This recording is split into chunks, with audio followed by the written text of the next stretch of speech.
Good evening, everybody, and welcome to the regular meeting of Fernie City Council held on May 27th, 2025. Kisukukit. I'd like to acknowledge that the city of Fernie is located within Kukitamakas, the unceded territory of Yakutat Nucleat First Nation. We recognize that we live and work within their vast lands. Akanahunik are from Yakutat Nucleat and are members of the Tanaha-speaking peoples of British Columbia, Idaho, and Montana. This week is National Accessibility Week.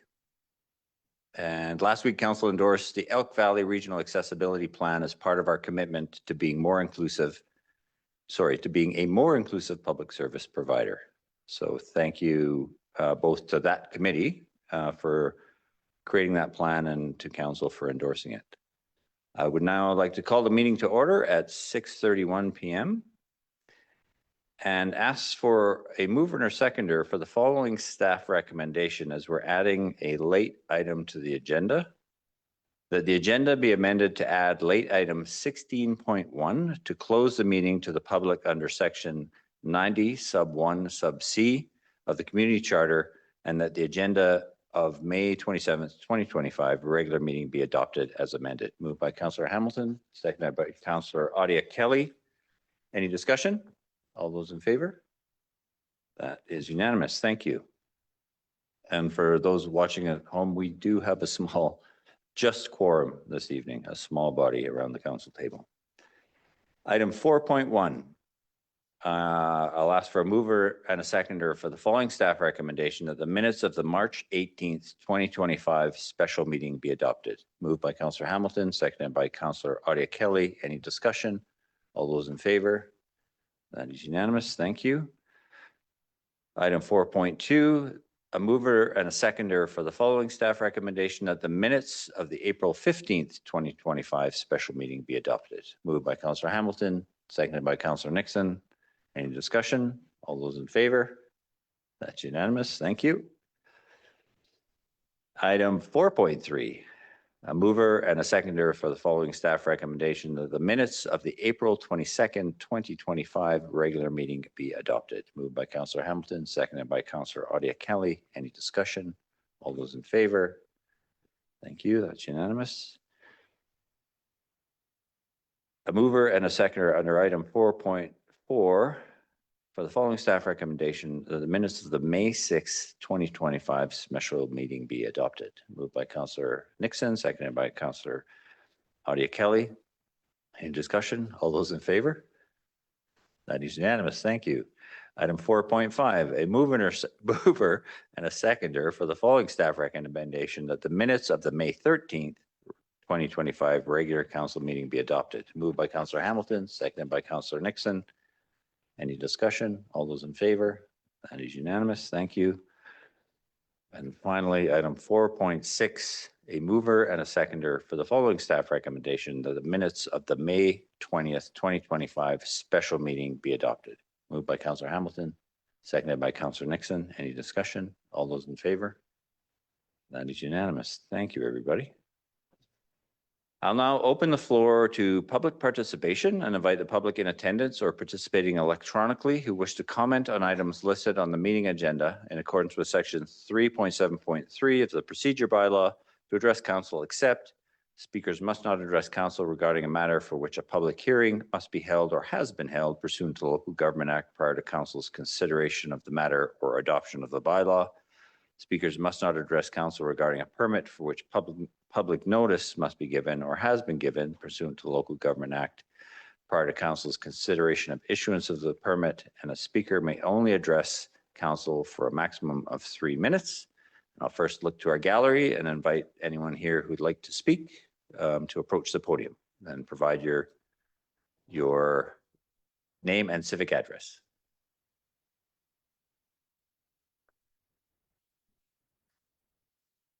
Okay.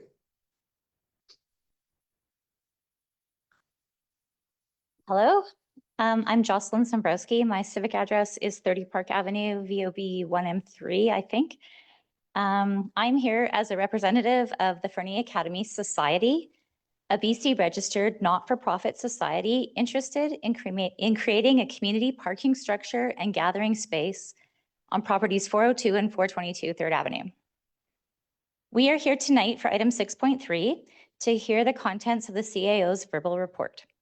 Our society is hopeful that the Quayle family will be willing to meet to discuss how we can best honor their parents' legacy, as we have no intention to vacate the 1993 covenant. Our building proposal is meant to benefit the whole community, as together we are all suffering the loss of the community center.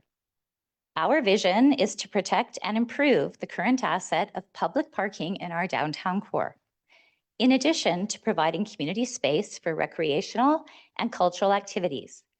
This is not a proposal for exclusive use of the Fernie Academy Society. People of all ages with diverse sport and cultural interests need places to gather and hold their activities. The City of Fernie cannot service every community need themselves. The Fernie Academy Society is offering to shoulder the burden of this project and provide one solution that is needed to serve our growing community. We are interested in moving forward as soon as possible so that our entire community can be serviced with indoor and outdoor gathering space, gymnasium space, improved public parking situation, a heritage-style building in the historic downtown core, increased accessibility to the school via a second-floor pedway, heated sidewalks to provide better access to other community service providers such as the community bus stop, the post office, and the Fernie Heritage Library. Whilst respecting the contributions of the past, in the spirit of progress and moving our community forward, we look forward to exploring options to work with the city. Many community voices support our project, and we trust that our elected representatives will make a decision that is best for the overall population. Over time, the needs of our community change. We need to work together to be thoughtful, progressive, and innovative to find solutions. Thank you. Thank you, Ms. Zabrowski. Anyone else in the gallery would like to speak? Seeing none, I'll turn to Ms. Rhodes. Anybody online who's indicated? Thank you. No one. With that, we'll move on to item 6, and a mover and a seconder for the following staff recommendation that council enter into committee of the whole. Moved by Councillor Roddy Kelly, seconded by Councillor Hamilton. Any discussion? All those in favor? That is unanimous. Thank you. We are now in committee of the whole, and item 6.1, the designation of municipally significant events, a proposed framework from our corporate officer.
Now we can all see your notes. That's okay. No pressure.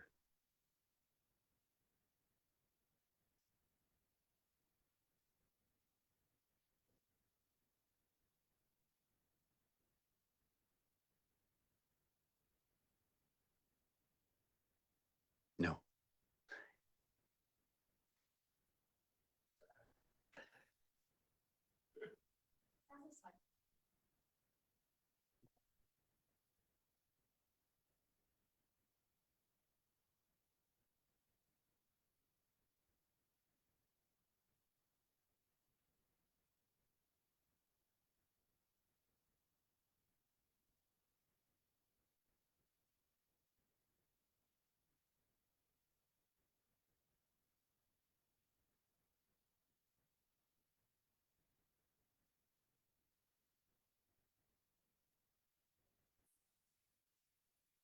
Thank you, Council. Good evening, Mayor and Council. I am here today to present an outline of, hang on a second, something's in the way, of a proposed framework to formalise how the City of Fernie designates events as municipally significant. Yay. Okay. Staff would like to propose a framework that would improve transparency, efficiency and consistency in the municipally significant events, MSE process. Staff are seeking council feedback, which we will incorporate into a follow-up report and the attached draft bylaw and policy in your council agendas.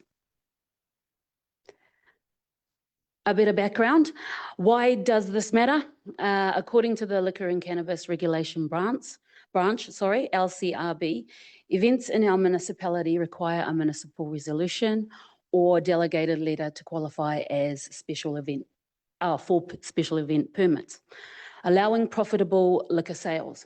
Currently, we process these requests ad hoc, which consumes time and lack clear standards for our community.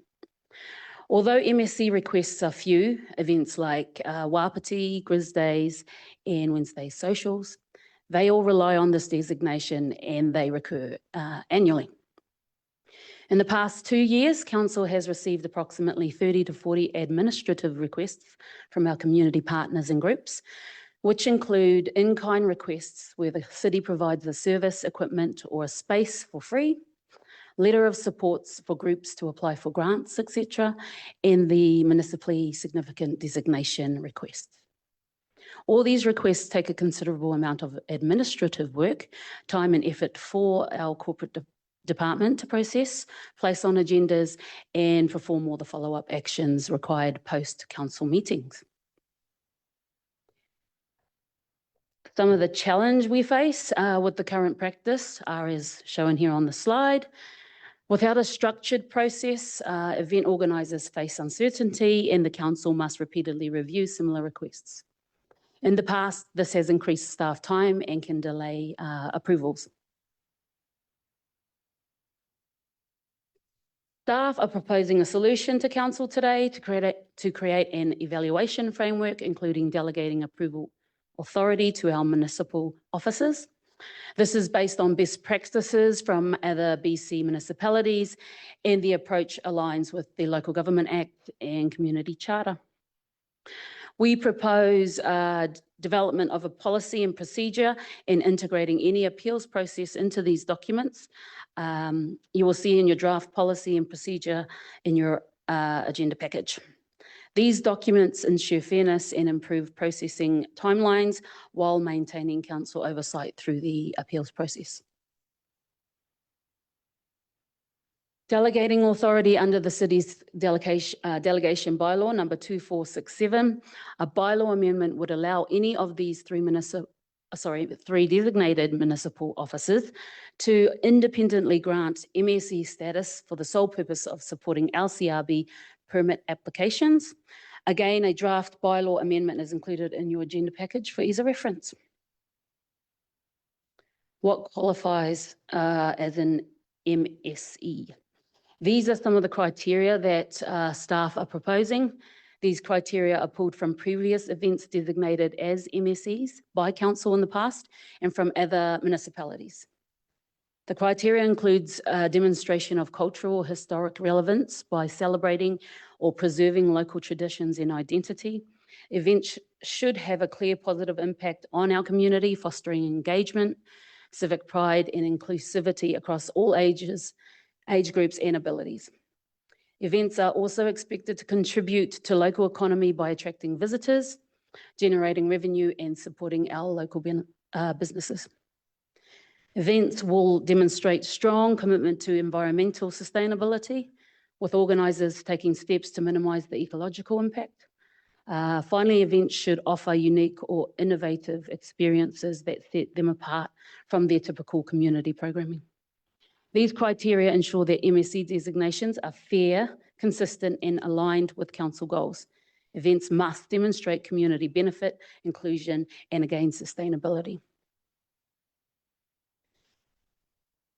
Policy framework, applicants will follow a structured process with objective criteria as outlined in the previous slide. If applicants disagree with the decision, they can appeal to council, ensuring that there is transparency in the process. Implementation timeline. This timeline outlined in the policy and procedure gives applicants adequate preparation and helps ensure decisions are made in good time for LCRB requirements. Staff will refine the framework and bring it back to, for final approval from council. In conclusion, this is a practical, well-tested approach used by other communities. It ensures the city can continue to support key events without unnecessary delays or confusion. Your input today will shape the final bylaw and policy that staff intend to bring forward for formal adoption. I'd be happy now to take any questions you might have, council. Thank you, Ms. McAwee. Questions, comments from council? Councillor Nixon. Thank you, Worship. I like it. I don't think we need to always put our touch on everything. I think that, you know, it's good that it's going to be delegated, and I like the fairness and responsiveness. As sometimes we don't always get to see stuff, like people's timelines are not consistent with our timelines as well, so they might need it really quickly because they're applying for a special event permit or something like that. Is there a possibility that we could do it for like a couple of years? Is that part of it? I mean, that would be interesting to just to grant it for like 2 or maybe 3 terms or something like that. So that would be my. Sorry, the delegation? No, the letter Oh, that okay. we grant the MSC. the MSC to could last for a couple of years. That's the only one. I think the I believe it is LR annual, yeah, LCRB requires it annually, correct. I believe. Sorry. Ms. No, you're McAwee. correct. Yeah. Your worship, annually is, we are getting these requests annually, so. Yeah. And although there are only a few of them, they kind of do make up a lot of our time behind the scenes as well. Councillor Adia Kelly. Thanks, Your Worship. I thought along the same lines as yourself, Councillor Nixon, and found out that it's not us, it's actually the liquor license, right? I was just wondering if the 30 days, like, should it be more like 90 days ahead to give staff extra time? I love the efficiency of this, and our staff are excellent and 150% capable of this work, like 200%. Certainly, Your Worship, to Councillor Adia Kelly. So the 30 days is before they apply for the permit itself, so it does give us enough time. But I see where you're coming from. Like, we're definitely open to making that timeline doable for ourselves, and also more successful for us to meet deadlines that our community partners have as well. Yeah. Yeah, for example, Wapiti, Your Worship, like, they're planning it at least a year in advance. So they would know that, you know, they would want to be designated, right? And Correct. And as a minimum, I would say about 30 days minimum. Having organized events myself, I know how difficult it can be to kind of align the stars, so to speak. So we would allow at least a minimum of 30 days or 90 days, as your feedback has kind of given us. Councillor Hamilton. Thank you. Just curious from more of an operational perspective, if we're delegating the responsibility to the 3 different directors with the organization, is there kind of a hierarchy or a waterfall that would go through, like CAO, then CFO, then CO, or is there somebody going to be kind of tasked with that as their role, and then the other 2 fill in on an as-needed basis? Can you just kind of expand a little bit on what the internal process might look like?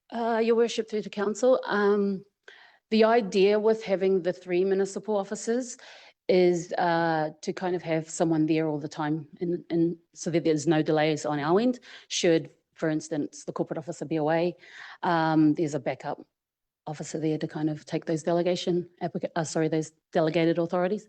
In terms of where the work would funnel to, it would stay within the corporate services department with the corporate officer, kind of leading that portion of the work.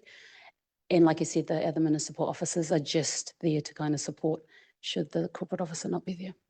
Yeah. Thank you.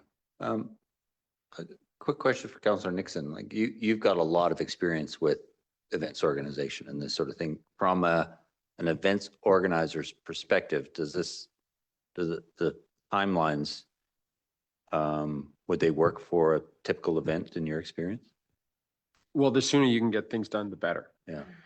I mean, because when you apply for your special event permit for your liquor, for all your beverages, let's just call them beverages. Sometimes it takes 3 or 4 weeks. Like I applied for one last year at, I think it was maybe at the beginning part of July, and I didn't get it until the very of July, and then the event was actually this August 7th and 8th. So it was a little tight for me. Mhm. So it was beyond my comfort zone. So the sooner you can get all these things done, the better. Okay. Yeah. In my opinion. Yeah, no, fair enough. Yeah. So that, I guess, from an events organizer's perspective, if you're organized and get your MSC application in early, then that sets you up for your special event permit. Yes. And this provides some certainty within Yeah. 30 days. Okay, thank you. I just wanted to clarify that from the other perspective. Yeah, and there was advice, or there was questions in regards to the 2 ones that we did earlier this year, and that was my advice to them: is get the MSC in as soon as possible. So, and Yeah. that was done. Perfect. So Thank you. Councillor Hamilton. Thank you. Following that train of thought, does it make sense then to potentially amend this policy in some manner that we will only take we needed a minimum of 30 days, business days, but we will then process it within 5 business days, 10 business days, just so, if somebody were to submit it really early, we're not delaying it for whatever reason, so that they can keep their things going. Yeah, not having much experience in this, I would turn to you again, Councillor Nixon. Is that? I think the biggest downfall is that they don't get it, and then they have to charge regular prices for Okay. their liquor, and then they can't use it for profits. It has to be designated to a certain Yeah, and charity or whatever, right? So, given your experience, you know that the stumbling block isn't necessarily the municipal significant event designation, it's the other end, the special event permit. So given that people, we will have a process, they just have to be alive to getting it in and knowing it'll have a specific turnaround. Yeah, thank you. Councillor Ida Kelly? Yeah, I was going along the lines of, if we're looking at, as Councillor Hamilton said, 30 business days, that's different than 30 calendar days. So we'd want to be clear with people, but that, to me, that would be the minimum. The preference would be that they would get it in sooner.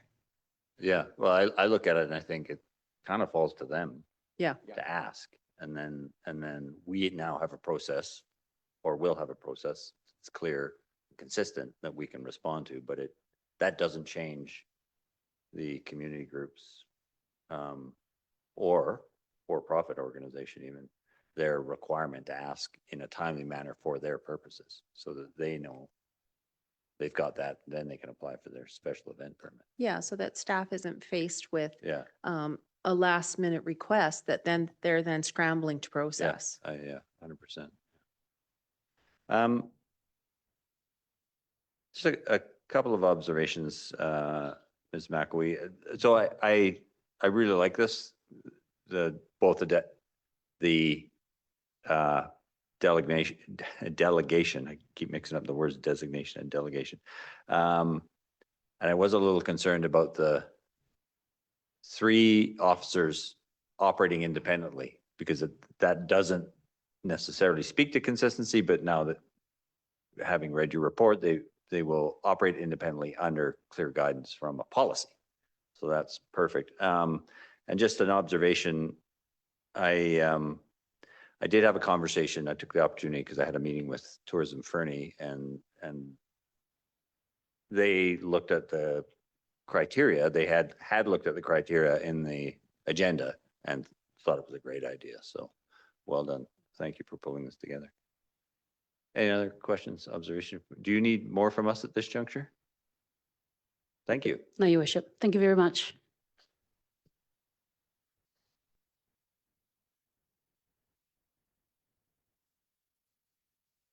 Um,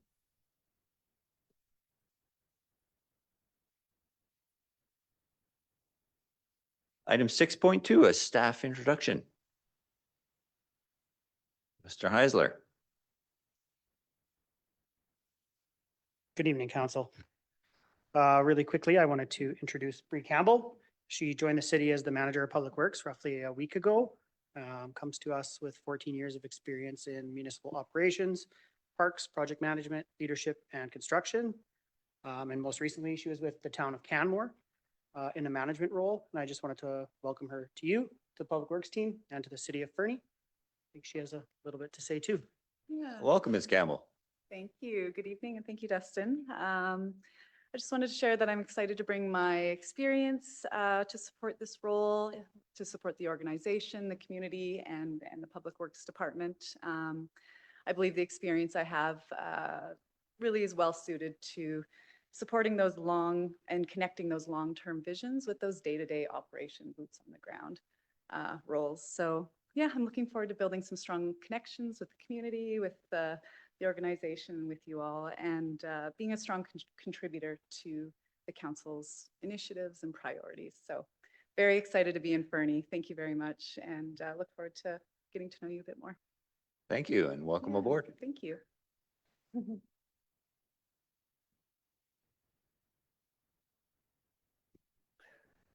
Item 6.3, the Quail Lot and the Fernie Academy, a verbal report from our CAO, Mr. Bornowski.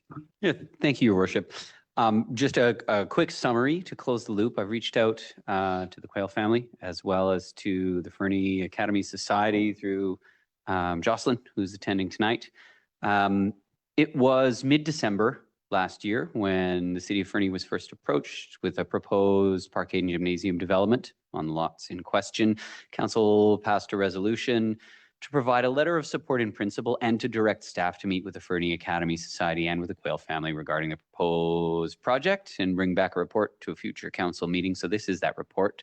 I appreciate your consideration that it's just a verbal report to close the loop, but essentially council or some members of council, rather not quorum or an official meeting, but some members of council and staff met with the Quail family, being Sharon Quail, Sandra Colley, Donna, and Bruce, to discuss the proposal. The family expressed or emphasized the historical significance from their perspective of the land donation by Doug and Wilda Quail in 1993, intended to provide the public parking. They did highlight the covenant that's on place and appreciating comments about not wanting to violate it. I'm just simply sharing their expressed values. They expressed strong opposition in that meeting to the development, discussed some of their concerns, and Mr. Mayor, yourself, myself sought a number of clarifications on similar proposals or on opportunities for future discussion. And what did become clear is that, and has been confirmed, is that the Quail family at this time are not interested in further considerations or further meetings regarding this specific proposal. Wanting to close the loop and complete council's resolution, I just wanted to bring that brief summary back to the table. Thank you. Thank you, Mr. Bornowski. Questions, observations from council? Councilor Hamilton. Thank you, Your Worship. I did see online a number of comments around the covenant that were suggesting it had a 40-year lifespan. And I'm just curious where that would have come from, if there's any truth to that, or To my knowledge, I think that's essentially, it's not factful as far as we can tell from the covenant. The covenant's a covenant. There's not a specific like lifetime or time duration attached to it. Thank you. Sorry, you scratched your head there. Just scratch. Any other comments, questions from council? So, Mr. Bornowski, do you need anything from us at this juncture?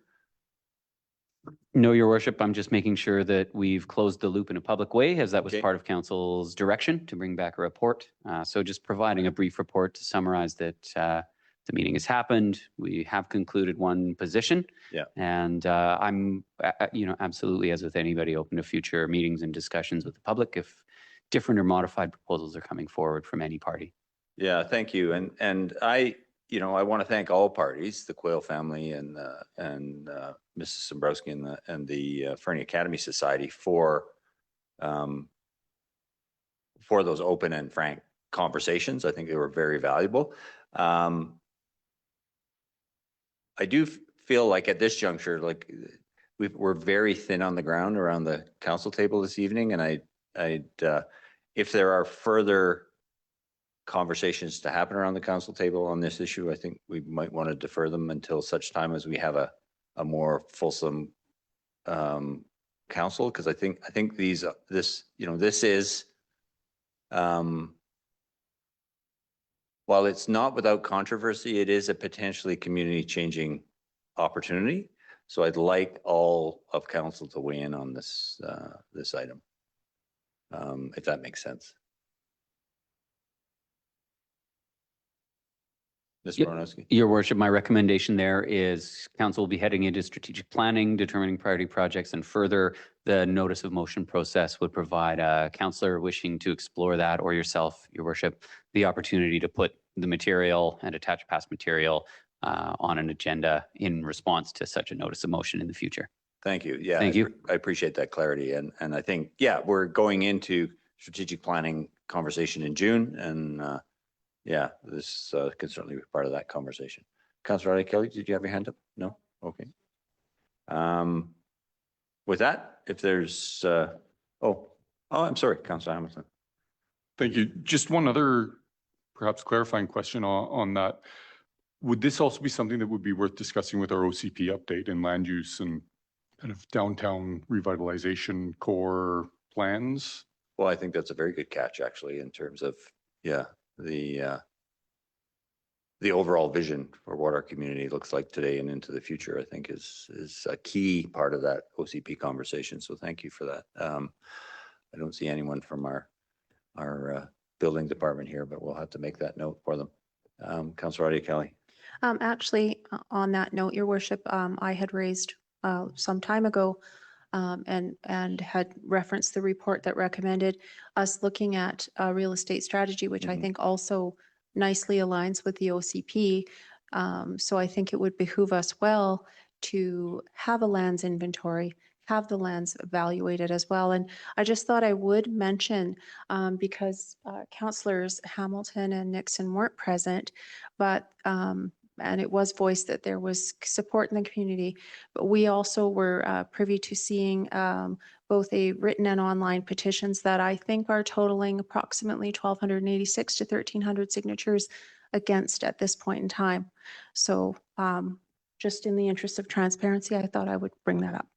Yeah, no, I appreciate that. Although I stand to be corrected. I think there are processes whereby council can be in receipt of something like a petition. I don't know what those are. I fully admit I'm ignorant of what that might look like, but you've raised it. But I think there is a formal process to receive a petition at council. Any other comments, observations? Seeing none, I will ask for a mover and a seconder for the following staff recommendation that council return to the regular council meeting. Moved by Councillor Hamilton, seconded by Councillor Audie Kelly. Any discussion? All those in favor? Thank you. That skips us along to item 14 correspondence. The first one being the province of BC Ministry of Environment and Parks on the draft Elk Valley Water Quality Plan request. So the revised area-based management plan. Does it? Just curious if anybody had any comments on that. I had a conversation with Mr. Bornowski today, and I felt like, and I appreciate we as a city had it on a short timeline, and we as council had it on an even shorter timeline in terms of our review. I would like to provide some feedback to the province, but the input request is like 3 days hence. So, Mr. Bornowski. Yeah, appreciating that.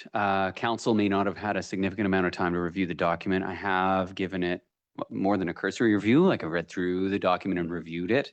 I have sort of 6 points if council wanted to provide a letter of comment. 6 points that I believe as staff I would probably recommend sharing. Happy to quickly review those with council if that's something of interest related to this correspondence, even though that's not always normal with council Yeah, correspondence. no, please. Okay. I'd be curious because I confess I didn't get through it in detail. Yeah. Because having had some familiarity with the Elk Valley Water Quality Plan over the years, I kind of got bogged down in detail at the front end. So. Well, if I can then, Please. I put my bullet points into just some slides so that you've got them on camera here, and we'll share the screen. And I guess what I'll start by saying is it is very light on municipally relevant considerations, not in terms of the regional committees or regional tools or modifications to requirements, but the word municipal is in the document one time. And so that's not a criticism. It's just from my point of view and on my read, it is firmly targeted at mining and resource extraction and effluent and water quality and area-based management plan related to that. Yep. Well, and if I may, like I did have a criticism of the entire thing that local government wasn't included in the advisory committee because at least two communities, two non-Indigenous communities have felt direct impacts to their water supplies from being downstream from the mines, and other communities south of the border are feeling it today. So I was a bit taken aback by the whole exclusion of municipal interest in the thing. Very fair, Your Worship, and we're just narrowing down additional test sites for water sources for exactly that reason.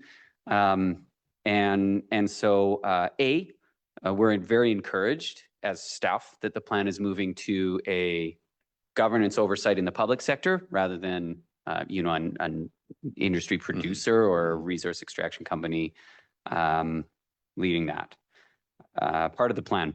And so if I can, I'll step through a couple considerations, and do just stop me at any time if you like. I think the vision and outcomes are well aligned. That the water quality safe for all living things is very well aligned with the values and the objectives enshrined in our official community plan and council's core values and objectives in the strategic plan. Also our obligations as a municipality and the regulation we face with the health authority around providing safe drinking water for our people and managing our effluent and impacts into the water system. And so I think there's good alignment there. Municipal involvement, we just touched on. We recognize it targets mining effluent, but we as staff, myself certainly would like to see municipal involvement detailed and resourced. A, for the regional committee and the tools that are discussed in the plan, and B, formalized language that supports communities in coordinating so we can ensure planning for changes, implementation, and management of our own systems and services is also aligned with the area-based management plan.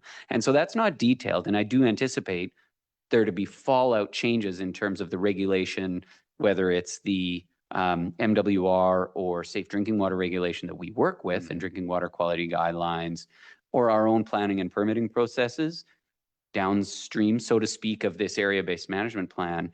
As we face changes, I think I would like to see that considered.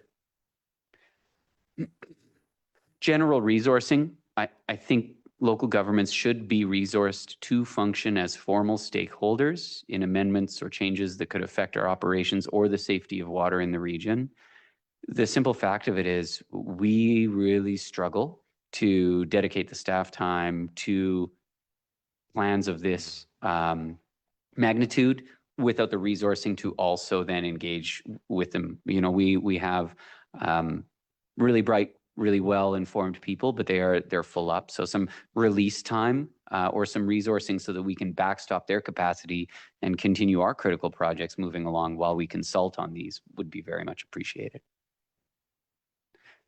The resource changing or resourcing changing requirements is something. So as requirements, the downstream requirements around permitting, treatment, monitoring, reporting evolve for us. We'd request there be some sort of direct support for the cost of those, whether that's increased testing, sharing of data, reporting. Those all have impacts in our ability to maintain sustainable operations. And so some consideration would be useful.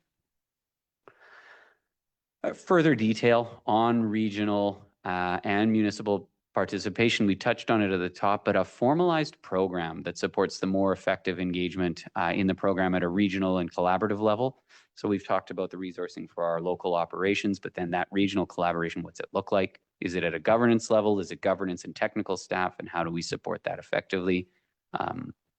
And those are essentially my comments. I have them in a Scratch Word document after reviewing their document again, and happy to share that with council, but that would be my recommendation if council's looking for something that's based on a read. Yeah, I based on my review of the plan, and I admit, as I said, that much of it was the initial detail, and then that sounds like a reasonable approach to me, Mr. Bornowski, not least of all because it is an effort to enshrine our continued engagement in the thing. And I think that's incredibly important to us, given the impacts to our own water system.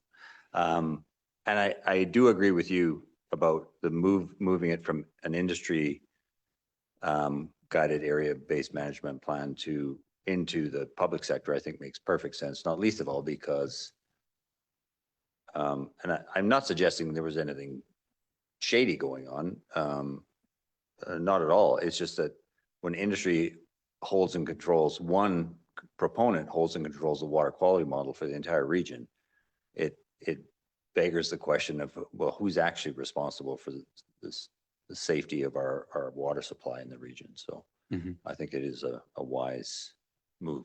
Yeah. So I'd be supportive, but I don't know if you need a resolution or what do you need from us? If I can have 2 minutes, I'd just like to confer with the corporate officer. Okay. And we can determine if there's a resolution that's more complicated than that council endorse a letter of response as requested by the ministry containing the points summarized by the CAO. Thank you. Yeah. One moment, please. You bet.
Welcome back.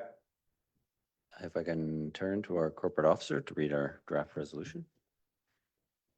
Certainly, Your Worship. The staff recommendation is that council provide a letter of response to the ministry regarding the area-based management plan containing the points summarised and presented by the CAO regarding the City of Fernie's positions on municipal involvement and requirements for support. Moved by Councillor Hamilton, seconded by Councillor Nixon. Any further discussion? Thank you for that, Mr. Baranowski. That is helpful. Thank you for your patience. All those in favor? That is unanimous. Thank you. And the second item, of course, was just the UBCM confirming that our resolutions from AKBLG have been accepted and entered into the resolutions book for the upcoming convention in September. Moves us on to item 15, reports from council members. And for this, I'll start with Councillor Hamilton. Thank you, Your Worship. First thing I'd like to report is big congratulations to the Fernie United Girls Development Soccer team who won the U11 Girls Division this past weekend at Clash of the Titans soccer tournament in Vermeer. I didn't realize how big the tournament was. Across 14 different divisions, there were 79 teams. So kudos to the organizers as well for putting on such a big, well-run event. The second item I had flagged here was actually in regards to the correspondence about our resolutions, and it made me go back and review some of my notes from AKBLG. And one of the quotes that I wrote down that I really wanted to share tonight was from Sarah Potts, who's the provincial manager of crisis care, policy reform with the Canadian Mental Health and with the Canadian Mental Health Association. And in the presentation, she said, when people make decisions from a place of health, you end up with better decisions. You have people who are not just catering to the squeakiest wheel. You have people who have the skills and capacities to look at things from a number of different perspectives and to balance people's immediate concerns with the need to look at the big picture and long-term consequences. Fundamentally, that's why we elect our political leaders, and that's what our political leaders should be doing. So for me, that was just a very poignant emphasis on the need for the mental health resolution and building some better frameworks for elected leaders at the municipal level around the province. Thank you, Councillor. Councillor Nixon. Thank you, Worship. First off, Trailraiser last week? I think it was last week, 2 weeks ago. Yeah, it was great. I think they've raised just north of $28,000, the organizers. So that was a fantastic event. We had 270 people attend, and I think about 30 volunteers, so about 300 people. And you know, one of the things that I said to the organizers was, in these events, and you not only are raising money for the trails, you're also building community and getting people together. I had numerous people come up to me and say, this is amazing, and now I get to see all my friends that I haven't seen for a while. So it was one of those things. So kudos to them and Mel Wrigglesworth. This is an event that started in 2015. There was a few years missing.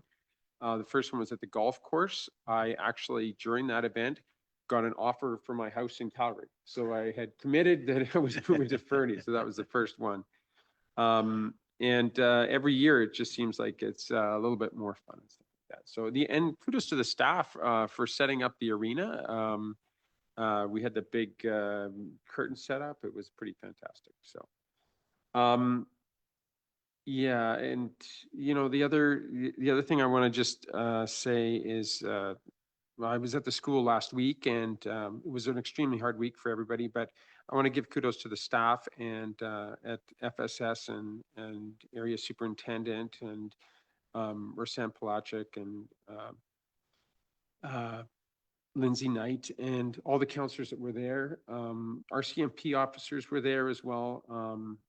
We had Officer Lonnie and victim services, the victim services lady, and I can't remember, I think her name is Lori, and they were all at the school on Tuesday, and it was just, it was pretty sad. And, but, you know, they were there for their students, and I was extremely happy to see that the amount of care that was happening around the kids in hallways, and yeah, it was quite something. So that's, sorry to end on a sad note like that, but No, thank you for sharing that, Councillor. That's an important thing to share. It certainly sent ripples through the entire community. So thank you for that. Councillor Audie Kelly. Thanks, Your Worship. Certainly our deepest condolences go to the family and friends. Um, it's a tragedy, in short, and it's heartbreaking. On a happier note, I attended a really lovely business banter and beer at the Eye of the Needle with Mayor Milligan and myself. Our host Sandra showed us her lovely shop and her recently completed renos. And I really must say that the shop really looks beautiful, and they carry a host of Canadian-made items, and it was just a really enjoyable event, and learned some things that we might want to consider here. I have been attending meetings with the Elk Valley Métis and their conferences, and I just wanted to highlight there's about 500 folks who are Métis living in the valley, and they trace their roots to the 1700s. The Elk Valley is the chosen homeland of the Métis. And I had the opportunity most recently to hear industry updates from both EVR and Crown Coal, and to listen to a presentation by the area manager for the Ministry of Transportation regarding wildlife fencing. So there will be, in a phased project, they'll see 8-foot tall fences erected along the highway corridors from Sparwood through to the border, where Alberta is also working, and will take over and continue them approximately 600 or 63 kilometers into the Alberta side. It's a multi-million-dollar project, hence the phases, and of course intended to safeguard wildlife as well as people's lives on the road. Updates were also provided by our area wildlife biologists, which were really interesting. And of particular concern to a lot of folks is the proposed deer cull that the province is planning. And for any interested folks or concerned folks, I would really encourage people to familiarize themselves with the hunt, because it could have some potential unintended consequences. It was very interesting to hear about that. And I'm not sure if people are going to be able to see this, but I was gifted this really wonderful book that I wanted to show you all, and I don't know how well it's showing up on camera, but it's the book was completed by our two, Patricia and Patrick. So Patricia Moore, who folks know as a local artist, and she is Elder Pat at IDES, and Patrick Robertson, who wrote the content. And the book is about the Métis traditions, and I was really thrilled to receive it. It's a lovely, lovely book. It's written in Michif and English, and talks about Métis traditions. So I just wanted to highlight that they have done this, as we had recently heard a speech about cultural safety and how important it is. And one of the things, we had a rock and a stick. And for me, from the last meeting, one of the things that will stick was hearing some of the people talk about how they hid their culture. It was emotional and difficult to hear. So I'm really grateful to be included in their meetings and conferences and gatherings. They're an important group of folks with a long time heritage in the Valley. And I wanted to say Matuni Kishi Marci to the Métis folks for including me. I will be attending a meeting with Fernie Tourism on Thursday, and so I'll have an update for everybody in my next report to council. Thanks, Your Worship. Thank you, Councillor. I touched on a couple of things that other folks have already touched on, the business beer and banter. Very enjoyable afternoon, evening there.